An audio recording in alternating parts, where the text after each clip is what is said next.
I am Raghavendra. So, General Science Faculty and Science and Technology. గత 20 సంవత్సరాల నుంచి రెండు తెలుగు రాష్ట్రాల్లో ఆంధ్ర మరియు తెలంగాణ రాష్ట్రాల్లో ఈ ఎస్ఐ కానిస్టేబుల్కి సంబంధించి physical science and biological science and group 2కి సంబంధించి గ్రూప్ 1 సంబంధించి సైన్స్ అండ్ టెక్నాలజీని గత 20 సంవత్సరాల నుంచి ఎక్కువ జిల్లాల్లో Telugu medium and English medium రెండు మీడియంలు బోధించడం జరుగుతుంది. ఇక్కడ మన శ్రీహర్ష యూట్యూబ్ ఛానల్లో కెమిస్ట్రీని డీల్ చేయడం జరుగుతుంది. సో ముఖ్యంగా ఈ కోచింగ్ ద్వారా గత అనుభవం ఉండడం వల్ల సో క్వశ్చన్ పేపర్ యొక్క ప్యాటర్న్ కావచ్చు, ఎలాంటి క్వశ్చన్స్ అడిగే అవకాశం ఉంది, ప్రీవియస్ క్వశ్చన్స్కి ఇప్పుడు ఫ్యూచర్లో జరిగే క్వశ్చన్స్కి సంబంధించినటువంటి కొంత ఇన్ఫర్మేషన్ అనుభవపూర్వకంగా ఇవ్వగలుగుతున్నామని ఆశిస్తున్నాం. Welcome to Sriharsha YouTube channel. ముఖ్యంగా జనరల్ సైన్స్లో ఫిజిక్స్, కెమిస్ట్రీ అండ్ బయాలజీ మొత్తం జనరల్ సైన్స్ తీసుకుంటే అందులో కెమిస్ట్రీ సబ్జెక్ట్ అనేది ప్రస్తుతం జరుగుతున్నటువంటి కాంపిటేటివ్ ఎగ్జామ్స్లో ఒక ఇంపార్టెంట్ ఫ్యాక్టర్గా ఉంది. ఫిజిక్స్లో ఎన్ని క్వశ్చన్స్ వస్తున్నాయో కెమిస్ట్రీలో కూడా అన్ని క్వశ్చన్స్ వస్తున్నాయి. ముఖ్యంగా ఏ కాంపిటేటివ్ ఎగ్జామ్స్లోనైనా జనరల్గా కెమిస్ట్రీలో మనం ఈ చాప్టర్ల మీద అవగాహన ఉండాలి. అకాడమిక్ టెక్స్ట్ బుక్స్లో ఉండేటువంటి మ్యాటర్తో పాటు నిత్య జీవితంలో కెమిస్ట్రీ రసాయన శాస్త్రం యొక్క అనువర్తనాలు అనేవి చాలా అవసరం అవుతాయి. అందులో ఎస్ఐ, కానిస్టేబుల్ అండ్ రైల్వే ఆర్ఆర్బీకి సంబంధించినటువంటి ఏఎల్పి, తర్వాత మిగతా ఎగ్జామ్స్ ఏ కాంపిటేటివ్ ఎగ్జామ్స్కైనా కెమిస్ట్రీలో ఈ 10 చాప్టర్ల మీద మనకు పట్టు ఉండాలి.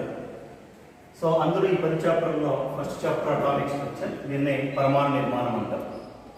రెండవ చాప్టర్ రసాయన బంధం, కెమికల్ బాండ్. మూడవ చాప్టర్ పీరియాడిక్ టేబుల్, మూలకాల ఆవర్తన పట్టిక. నాలుగవ చాప్టర్ ఆమ్లాలు, క్షారాల, లవణాలు, acids and bases and salts. ఐదవ చాప్టర్ ద్రావణాలు లేదా సొల్యూషన్స్. ఆరవ చాప్టర్ కర్బన రసాయన శాస్త్రం లేదా ఆర్గానిక్ కెమిస్ట్రీ. 7 లోహ సంగ్రహణ శాస్త్రం ఆర్ మెటలర్జీ. 8 ప్లాస్టిక్స్. 9 ఇంధనాలు లేదా ఫ్యూయల్స్.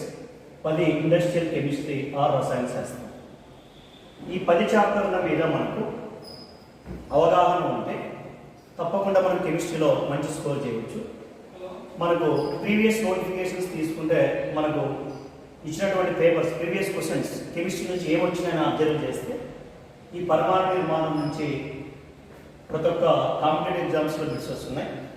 ఈ పరమాణు నిర్మాణంలో what is the structure of atom and what are the fundamental particles of an atom and protons and neutrons and electrons. ఈ ప్రోటాన్స్, న్యూట్రాన్స్, ఎలక్ట్రాన్స్ ఖచ్చితంగా బిట్ వస్తుంది. ముఖ్యంగా the charge of proton is, the charge of neutron is, the charge of electron is, which of the following particle has least mass, which of the following particle has more mass, neutron లేనటువంటి మూలకం ఏది, so what are the nucleons. తర్వాత ఈ atomic స్ట్రక్చర్లో ఖచ్చితంగా మనకు Thomson atomic model, Rutherford atomic model and Niels Bohr atomic model, తర్వాత quantum numbers, తర్వాత ఎలక్ట్రానిక్ కాన్ఫిగరేషన్ లాంటి విషయాల మీద మనకు అవగాహన ఉండాలి. ఎస్పెషలీ సో ఇందులో ప్లాంటరీ మోడల్ అని దేని అంటారు, వాటర్ మెలన్ మోడల్ అని దేని పిలుస్తారు, పరమాణు సంఖ్య అంటే ఏమి, పరమాణు భారం అంటే ఏమి, what is difference between atomic number and atomic mass, తర్వాత isotopes. So applications of isotopes in various fields, especially applications of isotopes in medicine, ఇలాంటి వాటి మీద ఎక్కువ బిట్ అడిగే అవకాశం ఉంది. ముఖ్యంగా ఈ అటామిక్ స్ట్రక్చర్ తెలుసుకుంటే ఇందులోని పదార్థం కూడా వస్తుంది. పదార్థం యొక్క స్థితులు, ఘన, ద్రవ, వాయు స్థితి, అందులో ఉండేటువంటి అణు నిర్మాణం, అందులో ఉండేటువంటి ఎస్పెషల్లీ ఈ పరమాణు నమూనాల మీద తప్పకుండా బిట్స్ వస్తాయి. అందులో ఉండేటువంటి డిఫెక్ట్స్ ఉంటాయి, దాని మీద కూడా బిట్స్ వచ్చే అవకాశం ఉంటుంది. సెకండ్ బాండ్ రసాయనిక బంధం. ఈ రసాయనిక బంధంలో తీసుకుంటే అణువుల యొక్క ఆకృతులు, షేప్స్ ఆఫ్ మాలిక్యూల్స్, తర్వాత how many types of chemical bonds are there, అంటే ionic bond and covalent bond and coordinate covalent bond, సమయోజనీయ బంధం, అయానిక బంధం, సమన్వయ సమయోజనీయ బంధం, అయానిక పదార్థాల యొక్క లక్షణాలు, సమయోజనీయ పదార్థాల యొక్క లక్షణాలు. ముఖ్యంగా సమన్వయ సమయోజనీయ బంధం ఎక్కడ ఉంటుంది, అయానిక బంధంలో ఎలక్ట్రాన్ ఎట్లా ట్రాన్స్ఫర్ అవుతుంది, ఇవన్నీ కూడా మనం దీంట్లో నేర్చుకుంటాం. ఇక మూలకాల ఆవర్తన పట్టిక తప్పకుండా ప్రతి ఒక్క ఎగ్జామ్స్లో మనకు ఉపయోగపడుతుంది. మూలకాల ఆవర్తన పట్టికలో పక్కా గుర్తుండాలి. సో ఆవర్తన పట్టిక ఎలా ప్రిపేర్ చేయబడింది, అందులో ముఖ్యంగా మూలకాల ఆవర్తన పట్టికను మొట్టమొదటి వర్గీకరణ తీసుకుంటే డాబర్ లీడ్ నుంచి, తర్వాత న్యూమాన్ అష్టక నియమం, మెండలీఫ్ ఆవర్తన నియమం, మోస్లే ఆవర్తన నియమం, ఆధునిక ఆవర్తన నియమం, మూలకాల ఆవర్తన పట్టికలో ఎన్ని పీరియడ్లు ఉన్నాయి, ఎన్ని గ్రూప్స్ ఉన్నాయి, ఎన్ని లోహాలు ఉన్నాయి, ఎన్ని అలోహాలు ఉన్నాయి, ఎన్ని అర్ధలోహాలు ఉన్నాయి. సో ముఖ్యంగా S block elements, P block elements, D block elements, E block elements. So ఇవన్నీ పేర్లతో ఉండే ల్యాంటనైట్స్, యాక్టినైట్స్. తర్వాత ఆవర్తన పట్టికలో రేడియో ధార్మిక మూలకాల సంఖ్య, ద్రవ రూపంలో ఉండేటువంటి మూలకాలు, వాయు రూపంలో ఉండేటువంటి మూలకాలు, ఇందులోనే జడవాయువు ఎనర్జీ గ్యాసెస్, ఆ జడవాయువు యొక్క అనువర్తనాలు ఎక్కడ ఉన్నాయి, మన నిజ జీవితంలో జడవాయువులు ఎక్కడ వాడుతున్నాం, ఇదంతా కూడా ఉంటుంది. ఇక మూలకాల విషయానికి వస్తే జనరల్ ఎలిమెంట్స్ కూడా అడిగే అవకాశం ఉంది. ముఖ్యంగా మనం కాంపిటేటివ్ ఎగ్జామ్స్లో తీసుకుంటే జీకే కింద ఈ మూలకాలకు సంబంధించినటువంటి ఇన్ఫర్మేషన్ కొద్దిగా అడుగుతున్నాడు. విటమిన్ B12లో ఉండే లోహం ఏది, బల్బుల్లో ఉండే ఫిలమెంట్ ఏ లోహంతో తయారవుతుంది, అత్యధిక ద్రవ్యభవన స్థానం ఉండే లోహం ఏది, తర్వాత గది ఉష్ణోగ్రత వద్ద అరచేతిలో తీసుకుంటే కరిగిపోయే లోహం ఏది, కృత్రిమ దంతాల తయారీలో వాడే లోహం ఏది, చంద్రుని ఉపరితలం మీద ఉండే లోహం ఏది. సో ఇలాంటి శరీరంలో ఎక్కువ ఉండే మూలకం ఏది, పాము విషంలో ఉండే మూలకం ఏది, తర్వాత అరటిపండులో ఉండేటువంటి మూలకం ఏది, తర్వాత శరీరంలో తక్కువ ఉండే లోహం ఏది, శరీరంలో ఎక్కువ ఉండే వాయువు ఏది, సో హిమోగ్లోబిన్లో ఉండే లోహం ఏది. సో ఇలాంటి వాటిలో అడుగుతున్నారు. లోహాలు అనువర్తనాలు, మన శరీరంలో రక్తపీడనాన్ని నియంత్రించేటువంటి లోహం, హృదయ స్పందనను నియంత్రించేటువంటి లోహం ఏది, సాఫ్ట్ మెటల్స్ అంటే మృదు లోహాలు ఎన్ని ఉన్నాయి, ఇవన్నీ కూడా ఆవర్తన పట్టిక కింద వస్తాయి. మనం ఆవర్తన పట్టికలో ఈ పరమాణు ధర్మాలు, that means atomic structure and ionisation potential and electron affinity and oxidation reduction properties and electron negativity, so రుణ విద్యుదాత్మకత, ఎలక్ట్రాన్ అఫినిటీ, అయనీకరణ శక్తి, పరమాణు పరిమాణం, ఆక్సీకరణ చైతన్య ధర్మాలు, పీరియడ్లలో ఎడమ నుంచి కుడికి ఎలా మారుతాయి, గ్రూపుల్లో పైనుంచి కిందికి ఎలా పెరిగేవి తగ్గేవి ఏవి, ఏ విధంగా పరమాణు ధర్మాలు మారుతాయి అనే దాని మీద ఖచ్చితంగా అవగాహన ఉండాలి. ఈ police competitive exams SIR constable 100% ఈ మూలకాలకు సంబంధించినటువంటి పరమాణు ధర్మాలు పెరిగే క్రమం తగ్గే క్రమం పీరియడ్లో ఎడమ నుంచి కుడికి, గ్రూపుల్లో పైనుంచి కిందికి ఎక్కువ క్వశ్చన్స్ వచ్చే అవకాశం ఉంది. తర్వాత ఆమ్లాల క్షారాలు, కెమిస్ట్రీలో మనం ఆల్ కాంపిటేటివ్ ఎగ్జామ్స్లో ఏ మోడల్ పేపర్ తీసుకున్నా ఆమ్లాలు క్షారాలు లవణాల మీద ఉంటుంది. సో ఆమ్లాలు అన్నిటికంటే శక్తివంతమైనటువంటి ఆమ్లం ఏది. తర్వాత గాజు మీద అక్షరాలు రాసే విధానాన్ని ఇచ్చిలింగ్ అంటాం. గాజు మీద అక్షరాలు రాయడానికి ఉపయోగించేటువంటి ఆమ్లం ఏది.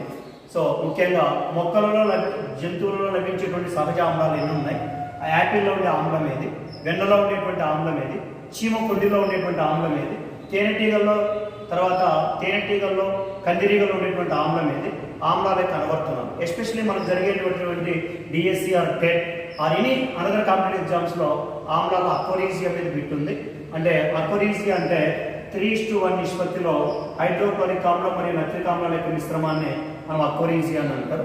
అక్వరీజియాలో ఎలాంటి ఆమ్లాలను వాడుతున్నాం, పేరుడు పదార్థాల తయారీలో వాడే ఆమ్లాలు ఎన్ని, తర్వాత ఎరువుల తయారీలో ఉపయోగించే ఆమ్లాలు ఎన్ని, తర్వాత ఆమ్లాలు వాటి ధర్మాలు, ఆమ్ల ధర్మాలను వివరించిన శాస్త్రవేత్త, ఆమ్లక్షార సిద్ధాంతాలు, అర్హీనియస్ సిద్ధాంతం, బ్రాన్స్టైన్ సిద్ధాంతం, లూయిస్ సిద్ధాంతం. ముఖ్యంగా ఆమ్ల వర్షానికి కారణమైనటువంటి కాలుష్య పదార్థాలు ఏవి, ఈ ఆమ్లాలను ఖచ్చితంగా బిట్టు ఉంటుంది. తర్వాత బలహీనమైన ఆమ్లాలు, బలమైన ఆమ్లాలు, తర్వాత ఇవన్నీ ఉంటాయి. క్షారాల విషయానికి వస్తే సో క్షారాలు కూడా అంతే. క్షారాల యొక్క అనువర్తనాలు అంటే sodium hydroxide, potassium hydroxide, calcium hydroxide, తర్వాత magnesium hydroxide, ammonium hydroxide, aluminium hydroxide, ఇవన్నీ క్షారాలు.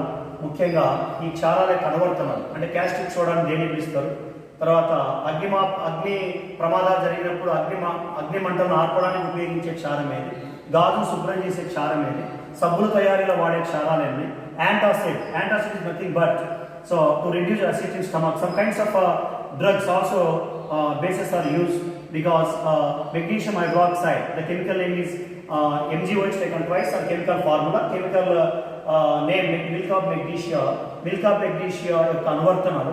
మిల్క్ ఆఫ్ మెగ్నీషియా యాంటాసిడ్ ఎలా పనిచేస్తుంది, యాంటాసిడ్స్ మన జీర్ణాశయంలో pH ఎలా పెంచుతాయి, సో ఇవన్నీ కూడా మనం చాలా నేర్చుకుంటాం. ఇక లవణాల్లో ముఖ్యంగా లవణాలు కూడా చాలా ఇంపార్టెంట్. లవణాల్లో సోడియం బైకార్బోనేట్ అంటే తినే soda, baking soda, cooking soda, తర్వాత వాషింగ్ సోడా, తర్వాత లవణాల్లో జిప్సం, తర్వాత ఇలాంటి వాటికి ఎక్కువ బిట్స్ అడిగే అవకాశం ఉంది. హైగ్రోస్కోపిక్ సాల్ట్ అంటే ఏమి, తర్వాత తటస్థీకరణ చర్య ఎలా జరుగుతుంది, తటస్థీకరణ చర్యను ఉష్ణమోచక చర్యను ఎలా చెప్పగలుగుతాం, సో ఇవన్నీ కూడా మనం నేర్చుకుంటాం. తర్వాత ద్రావణాలు కూడా చాలా ఇంపార్టెంట్. ఈ ద్రావణాల్లో మనం రకాలు అంటే సంతృప్త ద్రావణం, అసంతృప్త ద్రావణం, అతి సంతృప్త ద్రావణం అంటే saturated, unsaturated and super saturated solutions అంటాం. అందులో ద్రావణాల రకాలు, వాటి గాఢత, మొలారిటీ, నార్మాలిటీ ఇలాంటి వాటిని మీకు వచ్చే అవకాశం ఉంది. తర్వాత కార్బన్ రసాయన శాస్త్రం చాలా ఇంపార్టెంట్. కార్బన్ యొక్క క్యాటిలేషన్ సామర్థ్యం, కార్బన్ యొక్క వ్యాలెన్సీ, తర్వాత hydrocarbons, aliphatic hydrocarbons, aromatic hydrocarbons, తర్వాత అలోట్రోపిక్ ఫార్మ్స్ ఆఫ్ కార్బన్ అంటే కార్బన్ యొక్క రూపాంతరం అంటే డైమండ్, తర్వాత graphite and C60 nano tubes, ఇవన్నీ కూడా కార్బన్ రసాయన శాస్త్రం నేర్చుకుంటాం.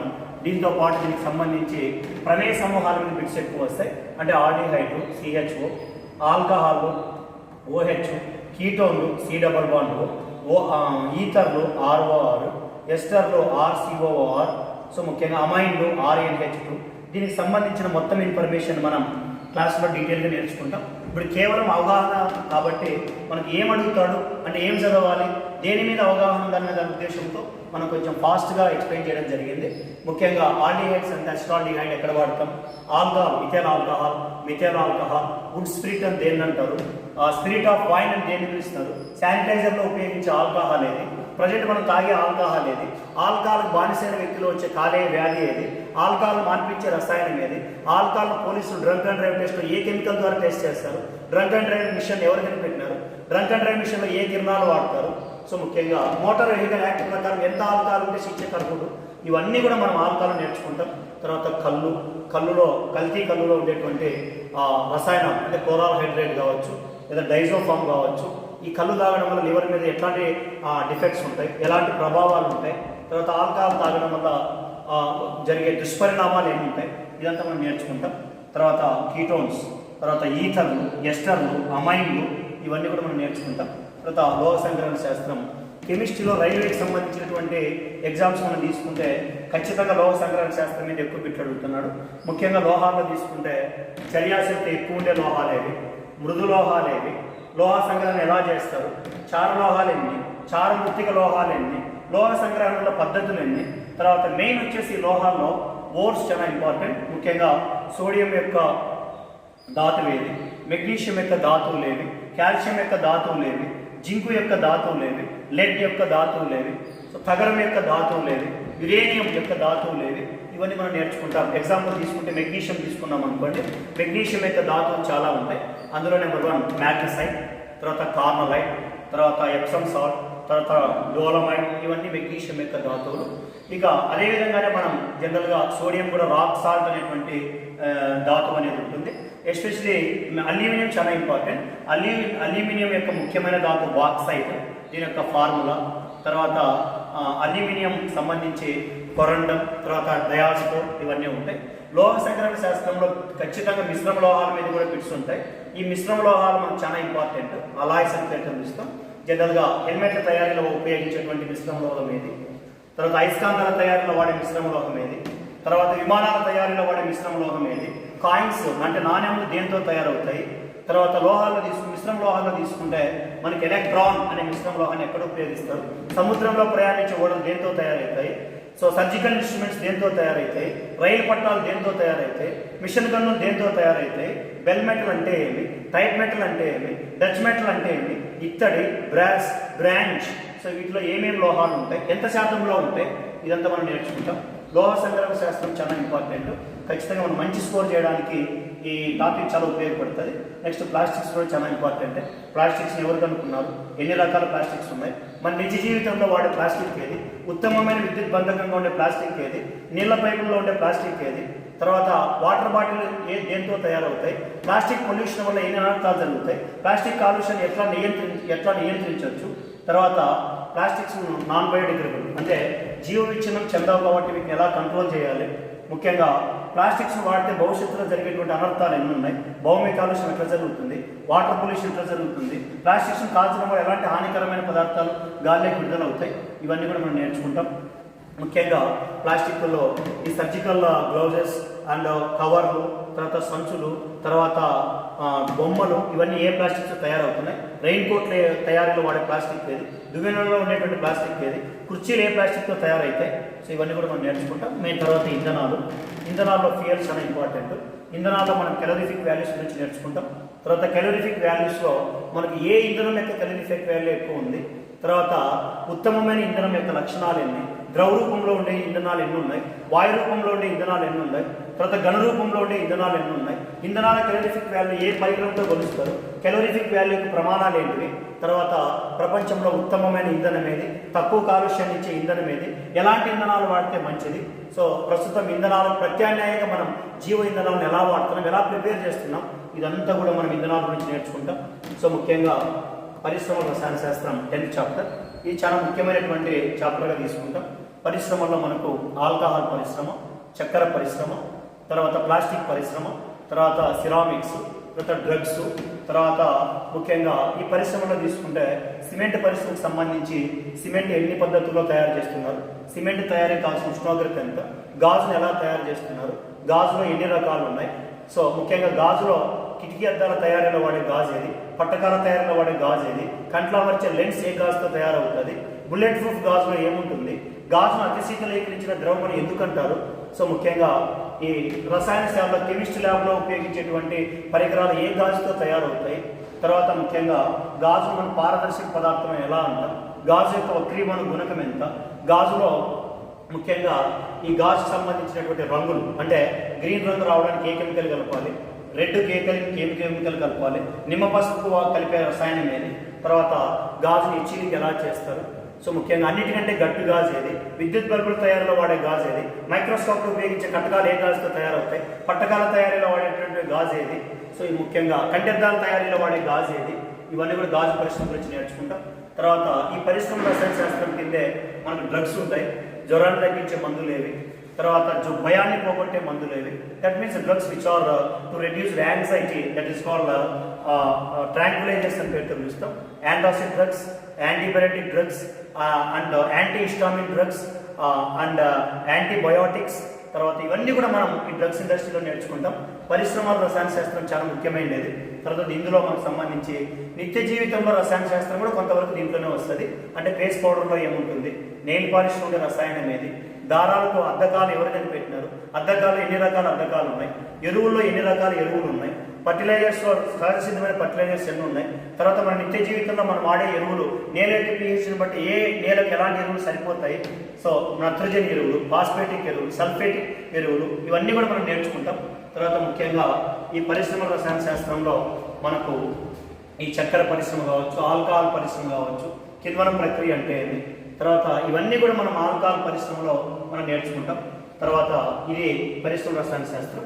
ఈ వీటన్నిటితో పాటు కెమిస్ట్రీలో మనం ఓవరాల్గా తీసుకుంటే మనకు ఖచ్చితంగా కొంత అవగాహన ఉండాలి. ముఖ్యంగా పర్యావరణ రసాయన శాస్త్రం అంటే పొల్యూషన్, గాలి కాలుష్యం, తర్వాత నీటి కాలుష్యం, తర్వాత భౌమ్య కాలుష్యం, ఈ కాలుష్య కారకాలు, ప్రాథమిక కాలుష్య కారకాలు, ఆమ్ల వర్షాలు, ప్రస్తుతం తాజ్మహల్ రంగు ఎందుకు మారుతుంది. సో ముఖ్యంగా ఈ కాలుష్య కారకాల్లో ఎంత శాతంలో ఎంత గాఢతలో వాతావరణం ఉంటే అవన్నీ మన మీద ప్రభావం చూపుతాయి. నీటి కాలుష్యంలో ఉండే లోహాల వల్ల మనకి ఎలాంటి వ్యాధులు వస్తాయి. ఇప్పుడు ఇటా అనేటువంటి వ్యాధి ఏ లోహం వల్ల కలుగుతుంది. తర్వాత నీళ్ళలో మెర్క్యూరీ కలవడం వల్ల వచ్చే వ్యాధి ఏది, నీళ్ళలో మాంగనీస్ ఉంటే వచ్చే వ్యాధి ఏది, నీళ్ళలో బేరియం ఉంటే వచ్చేటువంటి వ్యాధి ఏది, నీటి కాలుష్యం ఎలా కంట్రోల్ చేయగలుగుతాం, ఇవన్నీ కూడా నేర్చుకుంటాము. కెమిస్ట్రీలో అవగాహన ఉండాలి అంటే మనకు సబ్జెక్ట్ నాలెడ్జ్తో పాటు కొంత నిత్య జీవితంలో రసాయన శాస్త్రం అంటే రసాయన శాస్త్రం యొక్క అనువర్తనాల గురించి కొంత అవగాహన ఉండాలి. అంటే కృత్రిమ వర్షాల తయారీలో వాడేటువంటి రసాయన ఆర్టిఫిషియల్ రెయిన్స్ అంటాం, అంటే మేఘమరణం క్లౌడ్ షీడింగ్ అంటారు. దాంట్లో ఏ కెమికల్ వాడతారు, ఐ డ్రాప్స్లో ఉండే రసాయనం ఏది, తర్వాత పెయిన్ రిలీఫ్ ఆయింట్మెంట్స్లో ఉండేటువంటి కెమికల్ ఏది, తర్వాత కీటకనాశినిగా వాడేటువంటి రసాయనాలు ఏమి ఉంటాయి, తర్వాత ఎలక్షన్లో ఓటకు వినియోగించుకున్న తర్వాత ఇంకులో ఏ రసాయనం ఉంటుంది, ఐ డ్రాప్స్లో ఉండే రసాయనం ఏది. సో ఇవన్నీ కూడా వయాగ్రాలో ఉండేటువంటి రసాయనం ఏది, మనం ఎలాంటి కెమికల్స్ వాడాలి, దీనివల్ల ఎలాంటి ఎఫెక్ట్స్ ఉంటాయి. సో ఇవన్నీ కూడా మనం నేర్చుకుంటాం. తర్వాత వీటితో పాటు సో నిత్య జీవితంలో రసాయన శాస్త్రం అంటే ప్రతి ఒక్క టాపిక్లో నుంచి మనకు అనువర్తనాలు ఉంటాయి. ఆ అనువర్తనాల మీద అవగాహన ఉండాలి. వీటితో పాటు రసాయన చర్యలు రకాలు అంటే మనకు ఇవన్నీ ఓరల్గా నేర్చుకుంటాం. సబ్జెక్ట్ దీంట్లోనే ఇప్పుడు కెమికల్ బాండ్స్ తీసుకుంటే దాంట్లో కొన్ని కెమికల్ ఈక్వేషన్స్ వస్తాయి. సో తుల్య సమీకరణం, ఈ కెమిస్ట్రీలో ఈక్వేషన్స్ని ఎలా బ్యాలెన్స్ చేయాలి, తర్వాత ముఖ్యంగా types of chemical reactions, chemical combination, chemical decomposition and displacement and double decomposition. So ఇవన్నీ కూడా మనం నేర్చుకుంటాం.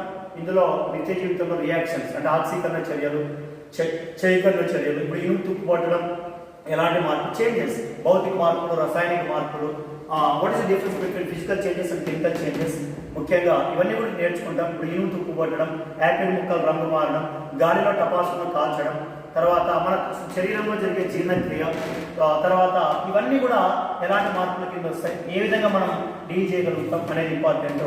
మొత్తానికి ఇవన్నీ నేర్చుకుంటే కెమిస్ట్రీలో మంచి స్కోర్ చేయడానికి అవకాశం ఉంది. మనం చేయాల్సిన పని, సో 10th క్లాస్ వరకు ఈ బుక్స్ మనం government books, academic text books బాగా చదవాలి. చదివిన తర్వాత అందులో ఉండే కాన్సెప్ట్ మన జీవితంలో ఎక్కడ ఉపయోగపడుతుంది అనే దాన్ని మనం అన్వయించుకుంటే కెమిస్ట్రీలో మంచి స్కోర్ చేయడానికి అవకాశం ఉంది. మనం వచ్చే క్లాసులో డీటెయిల్గా ఒక్కో చాప్టర్ గురించి ఎక్కడ అడుగుతాడు, ఇంతకుముందు ప్రీవియస్ క్వశ్చన్స్ ఏమడిగినాడు, ఇప్పుడు అడిగే అవకాశం ఉంది, ఇదంతా కూడా మనం నేర్చుకోవడానికి అవకాశం ఉంటుంది. సో ఏ కాంపిటేటివ్ ప్రిపేర్ అయినటువంటి యాస్పిరెంట్ అయినా ఫస్ట్ మనం కెమిస్ట్రీలో ఈ 10 చాప్టర్ల మీద అవగాహన ఉంటే మంచి స్కోర్ రావడానికి ఎక్కువ అవకాశాలు ఉన్నాయి. So best of luck. Thank you.